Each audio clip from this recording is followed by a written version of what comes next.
Yes, people, what's going on? Welcome to the road trip. Manchester United taking on Crystal Palace.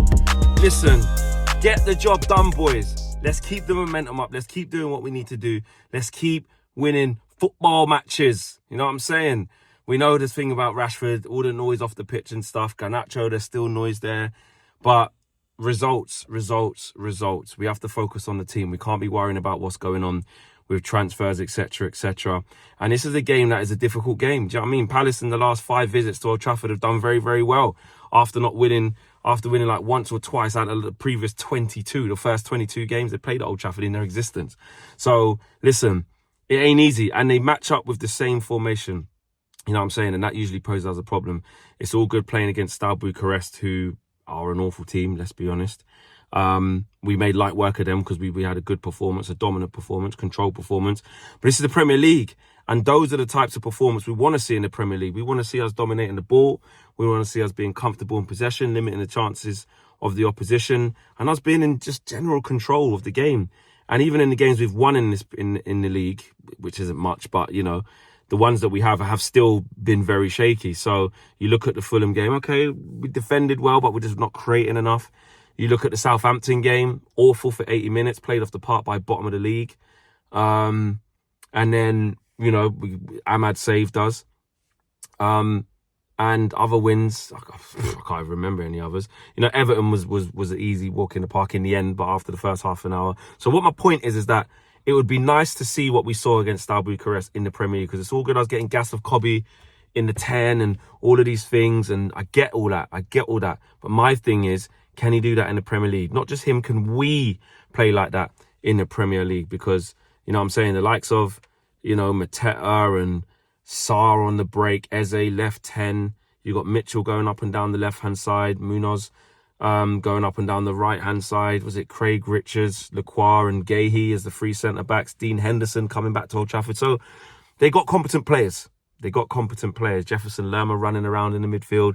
Little Will Hughes, who shouldn't be getting a kick. Do you know what I'm saying? Shouldn't be getting a kick, but he's still going. So I need to see us put in a performance. You know what I'm saying? I'm saying to Amorim, unleash Kobe in the 10. Play him in the 10, man. Do you know what I mean? Give the kid a chance. He said in the presser that was for this game, when it was like the embargo part, he said straight, he's so much more comfortable. He looked more free in there. And he said it's basically about a position change. So I don't know if we see Amorim say that about Kobe Mainoo in terms of in the 6, saying, he's, you know, he looked uncomfortable with the defending and he looked so free and it looked like he's enjoying it. I can't see him saying them things and then putting back in the 6 the next game. It doesn't feel like something that he's going to try and stick with, if I'm honest with you. I feel like he's going to stick. Sorry. I don't think he's going to stick with Kobe in the 6. I think this is now the beginning. I hope so. You know what I mean? It's because it doesn't look like it works in the 6. This looks like it could be the beginning of Kobe playing further forward. If that does happen, I do think we need to be careful with, I don't know, like we need to be careful of like having too many attacking players on the pitch. Now I know that sounds crazy because we're at home, we should be dominating. But if you start basically what we want to see, which is Ahmad, Garnacho and Kobe in the 10s, let's say Kobe right 10, Garnacho left 10, and then say Bruno and Ugarte. That looks, I like the look of that. And if it clicks, Palace got a lot of problems. But I'm not sure we're at that level yet. But it depends how well Amorim's got us drilled. If he's worked on that to say, listen, there's a lot of attackers on there, then, you know, why not? But that would be my concern. And I just want these lot to disprove me. The same way how Kobe in one performance, against shit opposition, showed that there's some promise there. He can play in that position if the conditions are right. I want this team to do that. So we'll see how attacking Amorim goes with the lineup. Because also, if he does the Ahmad right wing back, and like I said, Kobe and Garnacho in the 10s and plus Bruno, you'd also, the problem with that is, what are you bringing off the bench to change the dynamic of the game? Because it will be one of Rasmus or Xerxes on the bench. You got Ericsson, you got Collier, that'd leave Casemiro, and that's it in terms of attacking sense. There's no one else who's an attacker who can come on and change the game apart from them 3 players I just mentioned. There's no Mason Mount yet, obviously, and Rashford's on his way out. Anthony's gone. We don't have any more options. So if you do start Ahmad, Garnacho and Kobe, and Bruno, who's obviously going to start, you're basically saying plan A has to work, which is fine if it does, But when you need to start changing the game, 60th minute, 70th minute, and you want someone like Garnacho, you want someone like Ahmad, someone, you know, like Kobe, potentially in this form of the 10, how are you going to change the game for an attacking sense? So I think you probably need to keep one of them sub. But to be fair, you could call that pessimistic. You could say, Flex, you know what? Why are you thinking negative? Just go for it. Play your best weapons.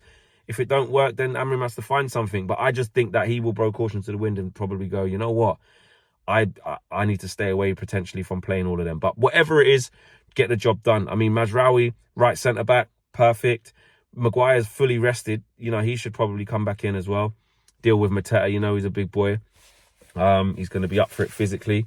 So Maguire could probably come back into the centre of that defence. Lisandro Martinez is becoming key now. I think Martinez has started to calm down a little bit. I'm not going to lie. Like I've said, I've been on him. I've been on him this year because of his defending. His defending at times has been woeful. But these, I'd say from Liverpool on, and I don't think he played in the Brighton game, actually. I think that was the game where he was taken out. And rightly so, he was like, he shouldn't be in the game. He shouldn't be in the team. I'm pretty sure he didn't play against Brighton. I want to say he didn't.